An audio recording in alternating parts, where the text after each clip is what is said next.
Oba, gente! Mais uma live aqui sobre cultura organizacional agora.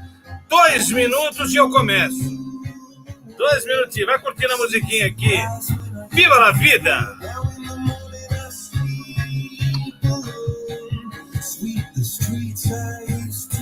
2 minutos, 1 minutinho eu começo. Live sobre cultura organizacional. Vamos lá! Pavani responde Gespôncio.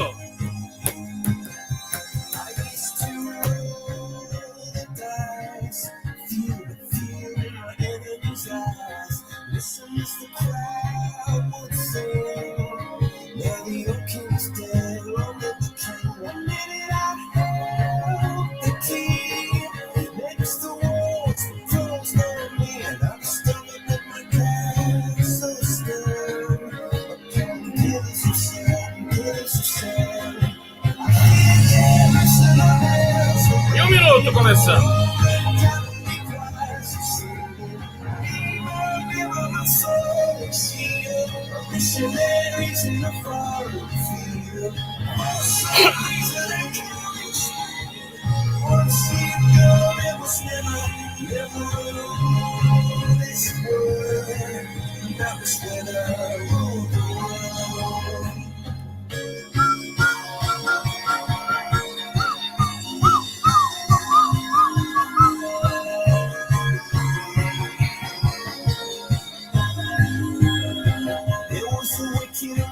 Dá vontade de ficar escutando a música, né?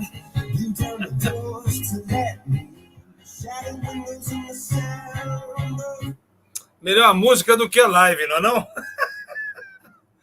Boa tarde, pessoal. Muito boa tarde aos que estão assistindo ao vivo e aos que assistirão gravadas posteriormente. Uma live sobre cultura organizacional.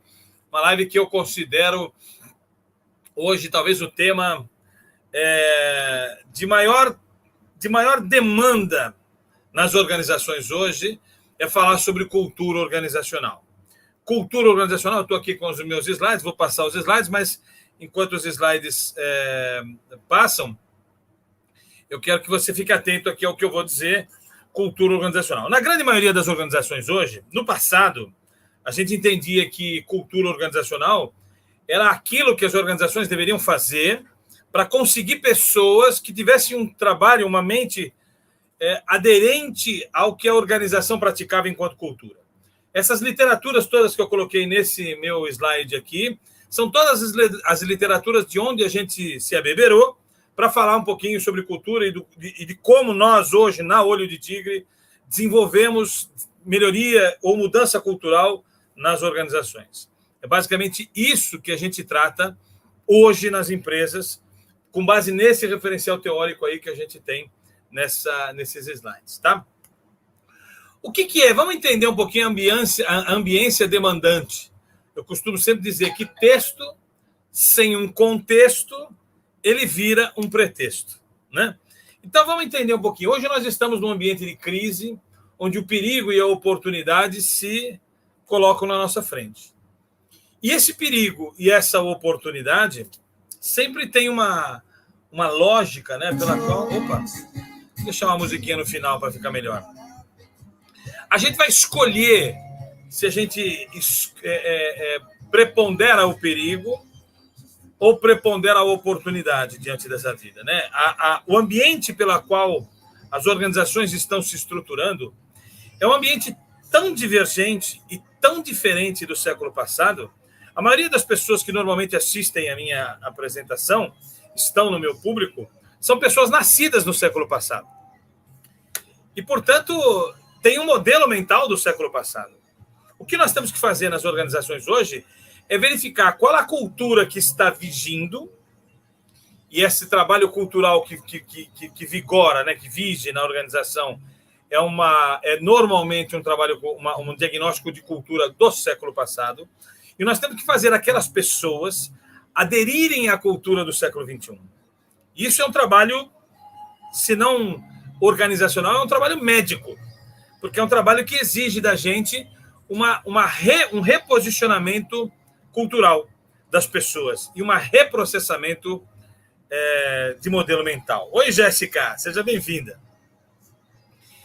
Veja, isso aqui é um slide que eu gosto muito de utilizar para mostrar como a mudança cultural tem acontecido, né? Eu fui campeão de xadrez. Eu joguei xadrez tanto na escola primária como no Senai. Fui campeão, tenho algumas medalhas de xadrez. Mas tudo que eu aprendi sobre xadrez tem que jogar no lixo quando eu vi esse tabuleiro aqui. Esse tabuleiro aí, ele mostra que tem um terceiro jogador. E tudo que eu aprendi em xadrez, saída Rui Lopes, início jogo, meio jogo, fim jogo, todos os livros que eu li de xadrez, e eu li alguns, não serve mais, porque todos os livros que eu li partem de um pressuposto que tinha um adversário para mim vencer. E esse tabuleiro, nenhuma regra se altera e a gente dá para jogar em 3 jogadores. Percebe como cultura é isso? A gente não estava preparado para viver num ambiente cultural de 3 jogadores. A gente não estava preparado para viver num ambiente cultural de tecnologia exacerbada. A gente não estava preparado para viver num ambiente cultural de aplicativos sendo substituídos por contatos físicos. A gente não estava preparado para um ambiente cultural onde o mapinha do Mapograph, lembra do mapinha do Mapograph? É substituído por um aplicativo. Em síntese, as organizações têm passado por um processo de mudança muito contundente. E um processo de mudança onde o que a gente aprendeu não será suficiente. O que a gente aprendeu nos trouxe até aqui, mas não vai nos tirar daqui e nos empurrar para frente. Nós temos que um novo caminho. E hoje nós temos 2 coisas a medir nas organizações, né, para você entender basicamente. Nós temos que saber diferenciar mudanças que estão acontecendo nas organizações e as mudanças culturais que acontecem dentro da mente da gente. As mudanças estão acontecendo, os aplicativos estão acontecendo, as práticas organizacionais estão mudando, a prática médica está mudando. Hoje, talvez um software da IBM seja capaz de pronunciar um diagnóstico médico com muito mais sabedoria e proficiência do que médicos experientes, né? Hoje, a inteligência artificial, a realidade aumentada, são mudanças que estão acontecendo nas organizações. Mas nós queremos diferenciar aqui as mudanças organizacionais e a mudança na cabeça das pessoas que estão ali dentro. Essa mudança na cabeça das pessoas que estão ali dentro são as mudanças mais difíceis de serem operacionalizadas. E é dessas que eu quero me referir aqui, as mudanças culturais. Basicamente, um processo de mudança passa por 3 etapas, né? A primeira etapa é o descongelamento, de acordo com o Kurt Lewin, que é um grande especialista nisso. Eu tenho que descongelar e adotar novos processos feitos de uma outra forma. Essa mudança anterior que eu me referi, essas mudanças organizacionais, isso Kurt Lewin chama de descongelamento. Esse descongelamento exige de nós uma mudança de modelo mental, e essa mudança de modelo mental ela é conduzida por meio de treinamentos, coisas que a gente realiza, e essa mudança de modelo mental proporciona uma nova padronização, uma nova sequência de automações, de uma nova forma de trabalhar. Inclusive, à distância, em home office, com tantas iniciativas diferentes que a gente vê hoje, não é isso? Então, na verdade, a gente percebe que hoje é o momento da gestão vencer o gestor. É o momento da gestão vencer o gestor.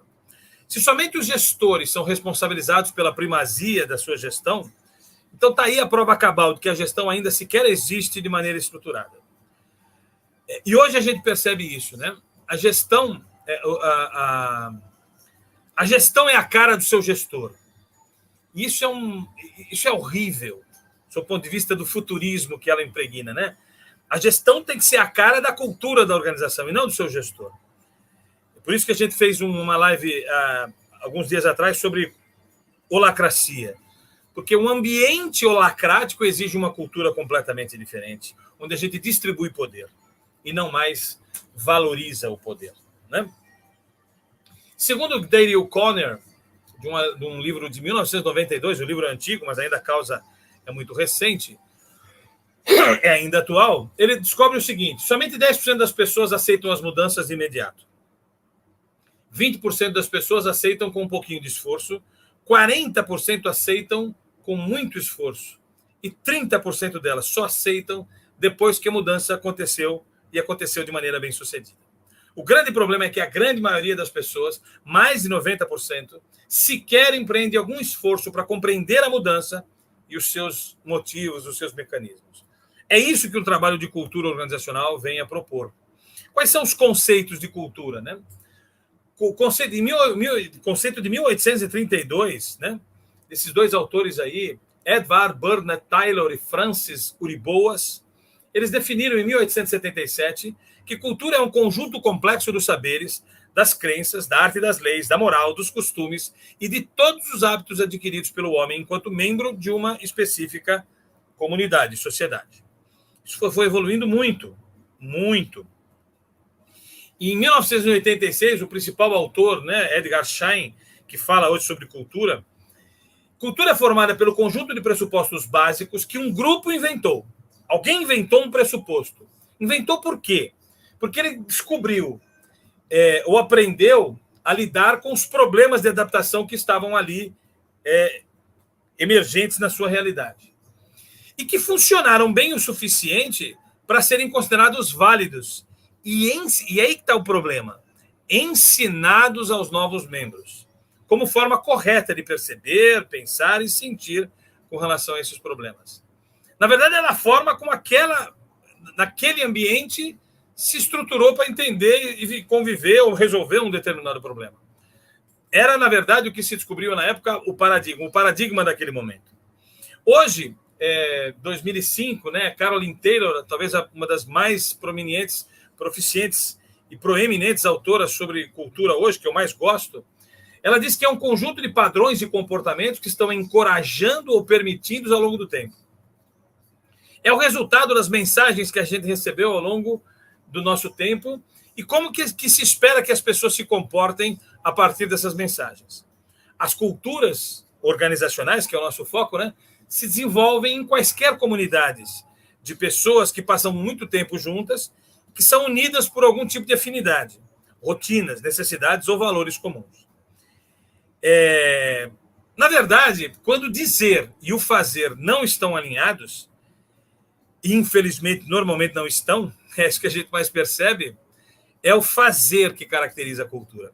Não é o que as pessoas dizem que caracteriza o traço cultural da organização, é o que as pessoas fazem, apesar do que dizem. É muito comum o discurso ser maravilhoso, mas a prática ser absolutamente abominável, não é? E é a abominabilidade dessa prática que caracteriza a cultura daquela organização. É o DNA dela, é como ela funciona, é o jeitão de ser daquela organização, é o jeitão de ser do seu bairro, é o jeitão de ser da sua família, é o jeitão de ser da gente. Isso é cultura, ok? E há uma definição de cultura de Caroline Taylor que eu queria ler para vocês entenderem onde é que eu quero chegar. Nós, humanos, somos basicamente animais tribais. Nosso modelo mental é construído para nos adaptar à nossa tribo. Interpretamos os sinais sobre o que é necessário fazer para adequar o nosso comportamento. Isso é uma estratégia de sobrevivência, em síntese. Se não tivermos sucesso, ou deixarmos a tribo, ou ela nos expulsar, se não tivermos sucesso, ou deixarmos a tribo, ou ela nos expulsar. Na medida que mudamos para nos adaptar à nossa nova tribo, nós, por outro lado, reforçamos essas normas tribais ou seus comportamentos consentidos. Assim, reforçamos ainda mais a cultura que já estava, ora, impregnada. O processo é conduzido pela pressão dos colegas e as normas de comportamentos evoluem em longos períodos de tempo e são influenciados por diversos fatores, tais como valores ou as crenças que aglutinaram a comunidade originalmente. A natureza da atividade que os mantém unidos, os heróis, os líderes do passado, os galãs, são os hospedeiros da cultura impregnada. E do presente, os eventos históricos, os traumas e os sucessos, as condições físicas e geográficas e as demandas e comportamentos dos agentes externos, os stakeholders em geral. Em síntese, a cultura é definida pelo modelo mental. E eu já falei em outras lives aqui, quero só repetir rapidamente, o que é modelo mental? É o processo sináptico que aconteceu com seus neurônios até aproximadamente os 8 anos de idade. 98,5%, está aqui nesse slide aí, né? De 40% a 50% dos processos sinápticos são genéticos, acontece no momento da sua concepção do seu cérebro espinha dorsal, 3 meses intrauterinos, 8 a 12 semanas de gestação. 70% das conexões sinápticas acontecem até o momento de nascimento. Quando você tem 1 ano de idade, 85% das conexões sinápticas já foram feitas. E aos 7 anos de idade, cerca de 98,5% das conexões sinápticas estão prontas. Ou seja, 98,5% do seu modelo mental interpretativo do mundo foi definido aos 7 anos de idade. Isso é muito louco. Significa dizer, senhores, que muito mais nós somos reféns do nosso modelo mental do que protagonistas dele. Se o nosso modelo mental, 98,5%, foi constituído até os 7 anos de idade, aos 7 anos de idade eu ainda estava no século passado. E, portanto, interpreto o mundo com aquele olhar que foi construído aos 7 anos de idade. É isso que a gente precisa diagnosticar, analisar e mudar. Ok? O grande trabalho de uma consultoria em cultura organizacional é mudar o modelo mental das pessoas para que eles sejam aderentes aos modelos mentais que o século XXI nos impõe. Então, os elementos da cultura, eles deveriam o quê? Precisam ser identificados, mapeados, que é a primeira parte, né? Identificar e mapear a cultura vigente. Depois, 2, analisados para saber qual é a cultura ideal para o século XXI, que é uma cultura tipificada hoje como inovativa. 3, aí sim, desenvolver e gerir a necessidade de mudança por meio do que a gente chama de plano de intervenção cultural para mudança de cultura. E esse PLIC, que a gente chama, né, o plano de intervenção cultural, ele é feito para reforçar os elementos favoráveis existentes e minimizar os elementos adversos à cultura vigente. Isso é o ponto. Então, na verdade, pessoas odeiam e amam mudanças. Elas, as que odeiam pelo mesmo motivo que algumas amam, pela mudança em si. Por que alguns odeiam tanta mudança e outros gostam tanto da mudança, né? É porque nós temos que, para fazer a mudança, nós temos que lidar basicamente com a liderança. Então, eu tenho um dileminha aí para colocar para vocês, rapidamente. Vamos imaginar que tem uma organização que 20% dos seus colaboradores são os líderes da casa, formais e informais, ok? E 80% da casa sejam os liderados, né? A força de trabalho que segue uma liderança. E vamos imaginar que 11% dos líderes dessa organização detratem a mudança, não gostem da mudança, sejam contra a mudança. E 9% dos líderes sejam os promotores da mudança, sejam os protagonistas da mudança, os condutores da mudança. O que a gente aprendeu em antropologia é que nessa estrutura que está aí no gráfico, a gente percebe que a liderança, os liderados, seguem a maioria dos líderes. Então, nessa composição aí, os 80% da força de trabalho, os liderados, seguirão os detratores e que a mudança não acontecerá com êxito. E aí eu pergunto para você aqui que está me assistindo, que não pode interagir comigo, mas você vai refletindo aí, mesmo se estiver gravado. O que eu faço para essa liderança virar a casaca e seguir os promotores? Para que eles sejam seguidos, eles precisam ser maioria. E para que eles sejam maioria, quantos eu tenho que tirar dos detratores para colocar nos promotores? 2% só, certo? Se eu tirar 2% dos detratores, ali fica com 9%. E esses 2 detratores forem lá para os promotores eles ficam com 11%. E por uma forma mágica, por um efeito que a gente chama de efeito manada, o efeito rebanho, toda essa força de trabalho migra para os líderes promotores e a gente muda. Então, na verdade, tudo que a Olho de Tigre faz é para promover essa mudança das pessoas. Mas no início eu era muito ingênuo. E eu achava que eu podia melhorar 11% dos detratores. Que eu podia, de verdade, impactar esses 11% e trazer todos para a promoção de uma mudança que o século XXI impõe. Mas eu descobri que não é assim. Se eu pegar só 2%, a mudança já acontece. E esses 9%? Esses 9% vão sofrer. Esses 9% vão ficar para trás. Vão sofrer, vão ser pessoas amargas, excluídas ou auto-excludentes dos grupos. Elas sofrerão esse processo. E eu queria muito que todo mundo fosse recuperável, mas eu constatei que não é assim que a banda toca.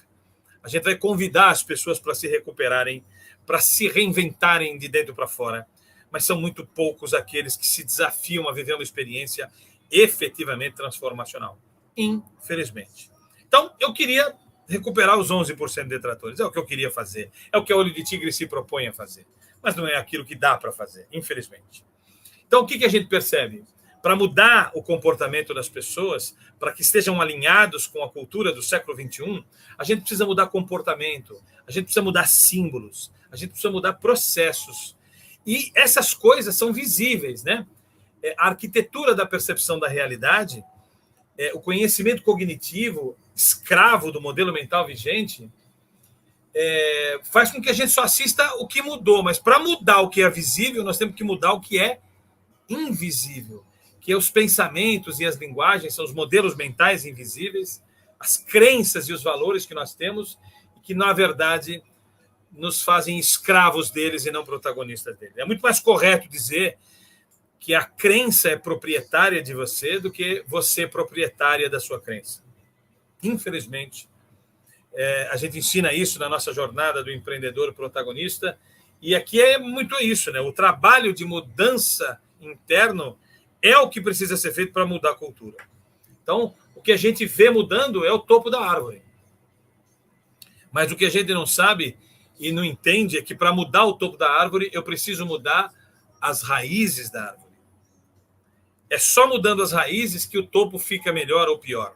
Não dá para podar a árvore e achar que nós estamos mexendo na cultura. Se a gente podar a árvore, nós estamos mexendo com clima organizacional. Verdade, clima organizacional, basta podar a árvore e a gente mexe no clima. Agora, para mudar a cultura, nós temos que me olhar e mexer em crenças e valores. O que está no topo, né? Não é o foco. O que está embaixo da terra, as linguagens, os metamodelos, é que precisa ser mudado para a gente mudar a cultura. Então, na verdade, a gente tem aqui cultura, como saber o que realmente é valorizado numa organização? Vou começar a observar a empresa, como a empresa gasta o seu tempo e seus recursos. Isso é uma pista da cultura dela.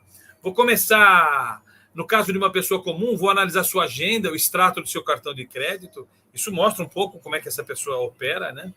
Quando houver conflito entre lista de valores nobres com a lista de valores não nobres e não der que atender a ambos, qual o valor que você segue, o nobre ou não nobre, né? Que eu coloquei aqui nesse slide aqui. Existem os valores nobres de uma organização e os valores não nobres. No ambiente de crise, você foca ainda nos nobres ou comete aí a mentirinha comercial, que é um valor não nobre, mas você acomete porque faz parte do jogo, ok? Então, nós temos meios de descobrir os valores de uma organização. E, na verdade, o que a gente tem que descobrir? Uma cultura organizacional vigente, ela é formada por comportamentos, esse é um pilar, pelos símbolos, esse é um outro pilar, e pelos processos, esse é um terceiro pilar. Esses três elementos, eu vou ter que diagnosticar em que estágio ele está. E, na verdade, é o que a gente percebe, isso é um solo, né? Os valores por onde estão colocados tudo isso. Mas o subsolo é que eu preciso afetar para mudar esses conceitos, né? E é isso que o comportamento de cada um é reflexo dos seus valores. Eu vou colocar uma figura aqui que representa bem isso, né? O comportamento visíveis dos líderes e o impacto na cultura que vige são basicamente aquilo que existe no âmago da pessoa e aquilo que ela expressa, né? De uma certa forma, para mudar a cultura, eu queria chamar a atenção a essa figura da Caroline Taylor, que era muito importante. A primeira coisa que a gente tem que fazer para diagnosticar a cultura é um processo complexo, de diversos acessos, de diversas investigações.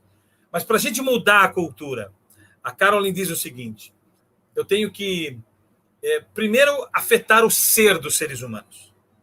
E afetar o ser é mudar o nível de percepção de consciência, é mudar sentimentos, é mudar valores, é mudar crenças. A partir do momento que eu consigo êxito no ser, eu impacto o fazer dessa pessoa. A pessoa faz aquilo que ela é. Se eu não consigo mudar o fazer, se eu não mudar o ser. Então, a partir do momento que eu interfiro no ser, eu mudo a percepção de si mesmo e tenho impacto num fazer diferente. esse fazer diferente, é o mundo do comportamento. Que ele tem como a gente toma decisão, como a gente usa o tempo e como a gente interage com os outros. Muitas pessoas dizem para mim que eu não tenho tempo de fazer aquilo ou isso. Você tem tempo sim, a questão é uma questão de prioridade. Você usa o seu tempo com outra prioridade. Então não diga mais que você não tem tempo. Você tem tempo, mas não prioriza da forma como como alguém quer. Né? Então tem que assumir, eu não priorizei você. E é isso que alguém fala, quando eu falo para mim, pô, você vai vir aqui na minha festa? Eu falo, não, por quê? Porque eu não vou priorizar a sua festa em detrimento a uma coisa. Não é que eu não tenho tempo. Eu tenho tempo, mas priorizei em outra coisa. E é esse o grande problema. As pessoas não querem assumir que priorizaram outras coisas. E que, às vezes, está priorizando em coisas erradas, mas é essa a questão. Todos têm o mesmo tempo. É uma questão de prioridade. Mas a gente só muda o jeito de usar o tempo, o jeito de tomar decisão e o jeito de interagir com os outros a partir de uma mudança no mundo do ser. E quando eu mudo o ser, eu impacto no fazer. E se eu impacto no fazer, eu impacto no ter. E é esse ter que a organização quer. E que você também, de algum grau, quer. Os resultados organizacionais, a sua contribuição pessoal para os resultados daquela companhia. É isso que a gente faz. Essa lógica aqui, ó. Os símbolos são as coisas que a gente começa a assistir dos outros e que configuram símbolos. O símbolo com as quais as pessoas, os atos, a roupa pela qual a gente se veste, tinha um significado no passado, tem outro hoje, né? E os comportamentos, os símbolos, eles têm a ver com que onde o tempo é dedicado, onde o dinheiro é investido, quais são as prioridades em situações de grande pressão. O que a gente, de fato, precisa fazer, prioriza fazer em situações de estresse. Né? E, por último, os processos. Os processos também têm que ser caracterizados. Né? Mas, veja, eu não mudo o processo se eu não mudar pessoas, comportamentalmente falando, e não mudar símbolos. Os processos é um efeito colateral das mudanças das pessoas e dos símbolos. Muitas empresas decidem mudar os processos primeiro e as pessoas mudarão. É uma boa estratégia, porque há uma máxima comportamental que diz que é o ambiente que faz com que as pessoas mudem. A gente nunca vai se preparar para uma mudança enquanto ela não acontecer. Quando ela acontecer, aí assim a gente se prepara no durante. Né? Então, os processos também precisam mudar para fazer essa cultura. E existe, eu queria terminar aqui, nós temos um curso de cultura organizacional de 15 horas, 10 aulas de 1h30, vale a pena você assistir. Ele é online, você pode comprar a hora que você quiser. E a gente queria falar um pouquinho de um instituto chamado Human Change Management Institute. O HUCMI,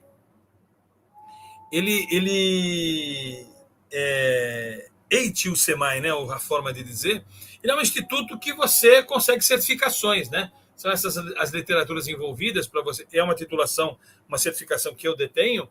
Tem 3 certificações possíveis. Uma é HCM Box Certified Professional, é uma certificação de conhecimento de metade desse símbolo, desse livrinho laranja aqui. A outra metade você consegue uma certificação adicional, Human Change Management Professional.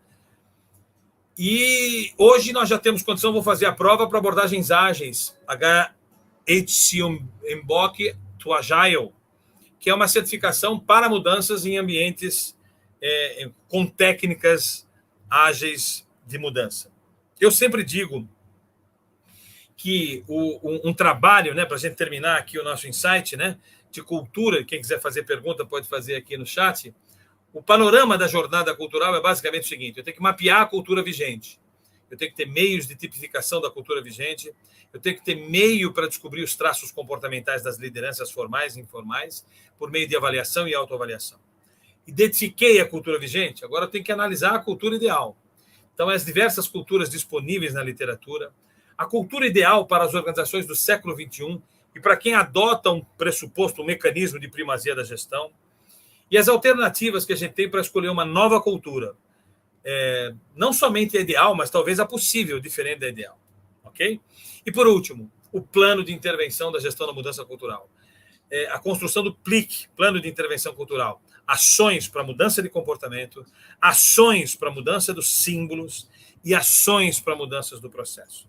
Hoje eu vejo, infelizmente, uma pataquada de gente querendo fazer mudanças consistentes nas organizações e nem sequer sabe O que significa direito cultura? Confunde cultura com clima, é uma zona total. Você que está me ouvindo e que sabe que se a organização está passando por um processo de mudança, mudança mesmo, mudança de processos, mudança de coisas, eu lhe asseguro, pular a tratativa profissional da gestão cultural é um erro muito crasso, que infelizmente muitas organizações estão cometendo. Precisamos tratar a mudança cultural com o profissionalismo que ele demande, com o cuidado que isso demanda, e a maioria das organizações comporta-se como com pataquada, né? Faz irresponsavelmente a mudança, gerando traumas, às vezes sequelares, né? Que geram sequelas muito consistentes na vida das pessoas. Ok? Eu espero que você tenha curtido esse nossa live, meia horinha para você entender superficialmente o conceito, mas quem quiser fazer nosso curso de cultura, é um curso online de 10 videoaulas, onde você vai poder entender completamente esses conceitos todos, o curso comigo, tá bom? Eu espero que você tenha gostado da nossa live. Não esquece de ir no nosso canal do YouTube, se inscreve lá, clica no sininho para receber as notificações dos nossos vídeos. Também compartilhe, assista esse vídeo nas mídias onde eles estiverem alocados. Tenho certeza que você vai poder ajudar pessoas a tratarem profissionalmente a questão cultural com essa introdução que eu dei aqui. Ok? Alguma dúvida? Alguém quer escrever alguma coisa aí para mim? Obrigado, Jéssica, por estar participando aí. Meu nome é Orlando Pavani Júnior. Primazia da gestão e comportamento empreendedor protagonista num único profissional. Um único carinha que engloba esses dois conceitos tão amplos e dos quais eu dediquei toda a minha vida para me especializar. Ok? Te vejo nos próximos vídeos. Até mais. Temos muitas lives a semana que vem, hein?